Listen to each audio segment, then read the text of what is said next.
कोई का हाफिज बना दो, कोई बच्चा किसी और महकमे में मामलात में न चल सकता हो, कुरान मजीद पे लेके आओ।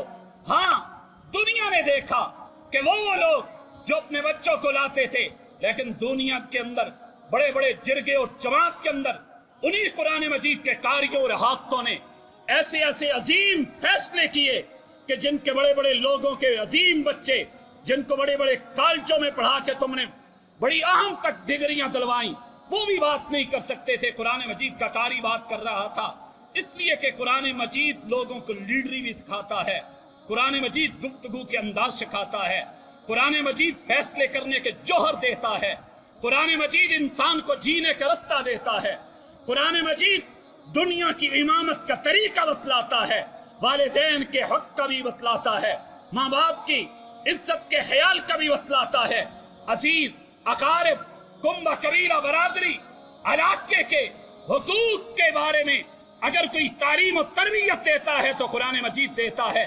आज दुनिया में देख लें, बड़े बड़े लोग बड़ी अहम डिग्रियों पे आएगा, ये मास्टर की डिग्री करके आ गया, ये पीएचडी की डिग्री करके आ गया, नौकरी नहीं मिली, इसको नौकरी नहीं मिली, इसने अपने आप को पंखे के साथ फंदा लटका के खुदकुशी कर ली, कोई गोली लेके मार देता है, कोई मकान के छत से छलांग लगा के मर जाता है। पढ़े लिखे बैठे हो, दुनिया के मामलात से वाकिफ हो, अच्छी तरह कोई ऐसा हाफिज भी बता दो, कोई ऐसा आलिम भी बता दो, कोई ऐसा कुरान मजीद को सीने में महफूज करने वाला भी बता दो कि जिसने कभी बेरोजगारी से तंग आके, दुनिया के माशरे से तंग आके हो उसके सीने में कुरान मजीद महफूज और उसने खुदकुशी की हो। वो दुनिया में नहीं, ऐसा दुनिया के अंदर कोई मसाल भी दुनिया पेश नहीं कर सकती। और कुरान मजीद अल्लाह रब्बुल आलमीन अहकमुल हाकिमीन की वो अजीम किताब है। सहीह मुस्लिम की रवायत है, नबी करीम सल्लल्लाहु अलैहि वसल्लम ने फरमाया, सहीह बुखारी और मुस्लिम की रवायत, फरमाया कि तुम्हारे अंदर वो इमामत कराए जिसके सीने में कुरान मजीद ज्यादा है। जो सबसे ज्यादा कुरान मजीद किसको याद है? दुनिया का राज है, बड़े बड़े ओहदे वाले, बड़ी बड़ी डिग्रियों वाले, बड़ी बड़ी उम्र वाले, बूढ़े बाबे पीछे खड़े होंगे। इमामत का हकदार वो आदमी होगा कि जिसके सीने में कुरान मजीद है, जिसको ज्यादा कुरान मजीद याद है, वो इमामत के लायक हो गया। सहीह मुस्लिम की रवायत बाबू फजाइल कुरान के अंदर ये रवायत नकल है, अब्दुल्ला बिन अमर बिन हजरत अमर बिन सलीमा रज़ी अल्लाह तआला अन्हु कहते हैं, हमारा घर मक्के और मदीने के दरमियान पानी के चश्मे के करीब था।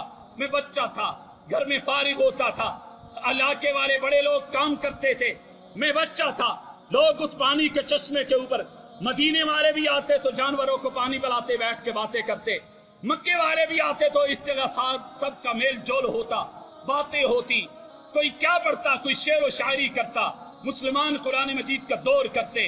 कहते हैं मैं बच्चा था, फारिग था, मैं भी उस चश्मे के करीब आके बैठा करता था। मुसलमान अपनी महफिलों में बैठ के कहते आज पैगंबर के ऊपर कुरान मजीद की आयत उतरी है, याद करते, याद कराते, दौर चलता था। और मैं भी उनकी महफिल में या बैठ के जिस तरह वो याद करते थे मैं भी याद करता रहा। सुन, सहीह मुस्लिम की रवायत साहिब मिशकात ने मिशकातुल मसाबी में नकल की है, बाकी हदीस की कुतब में भी ये रवायत नकल है, शेख अलबानी ने सिलसिला सहीहा में भी नकल की है।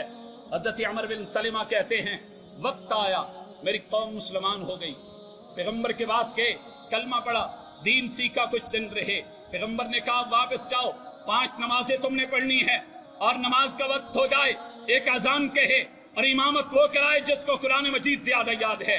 मेरी कौम कबीले बड़े लोग वापस पलट के आए, जब अजान नमाज का वक्त हुआ, अजान कही गई, मैं भी करीब चला गया, हम एक जगह जमा हो गए, अब सारे नमाजी जमा हुए, तुम्हें कितना कुरान मजीद याद है? बड़े बड़े बुजुर्गों से पूछा, किसी को 2 आयतें याद, किसी को 10 आयतें याद, किसी को 1 सूरत याद, किसी को 1 रुकू याद। और पूछते बचाते कहते हैं मैं बच्चा था, मेरे पास आ गए, कहने लगे अमर तुम भी आए हो, बताओ तुम्हें कुरान मजीद कितना याद है? अमर बिन सलीमा कहते हैं कि मैंने अपने उनको बतलाया मुझे कुरान मजीद इतना याद है, और सबसे ज्यादा उन बुजुर्गों और जवानों से कुरान मजीद सबसे ज्यादा अगर किसी को याद था तो मुझे याद था। और मेरी कौम वालों ने मुझे पकड़ के मुसल्ले पे खड़ा कर दिया। और मेरी बात जरा तवज्जो से सुनना, सुन, सहीह मुस्लिम की रवायत, इसी अमर से पूछ کہ اس کی عمر کتنی تھی. حضرت عمر بن سلمہ کہتے ہیں اس وقت میری عمر 6 یا 7 سال کی عمر تھی اور میری قوم نے پکڑ کے مجھے مسلح کے اوپر کھڑا کر دیا اور میں قوم کی امامت کراتا رہا جب 6 یا 7 سال کی برس کا تھا. قرآن مجید عمر کو نہیں دیکھتا، یہ جب اس سے نوازتا ہے بزرگوں کو پیچھے کھڑا کر کے بچوں کو آگے کھڑا کر دیا کرتا ہے. اور قرآن مجید یہ نہیں دیکھتا اس کا کنبہ کیا ہے، اس کا قبیلہ کیا ہے، اس کا خاندان کیا ہے، اس کے پاس محل و ماڑیاں ہے کہ نہیں، اس کے پاس گاڑی ہے کہ نہیں. نہ میرے ویر ایسا قرآن مجید کوئی نہیں دیکھا کرتا. جس نے اپنے آپ کو قرآن مجید کے لیے وقف کیا قرآن مجید اس کو عزتوں سے نواز دیا. چاہے 6 یا 7 سال کا بچہ ہو، بزرگوں کی امامت کراتا ہوا وہ نظر آتا ہے جس کے سینے میں قرآن مجید زیادہ ہے.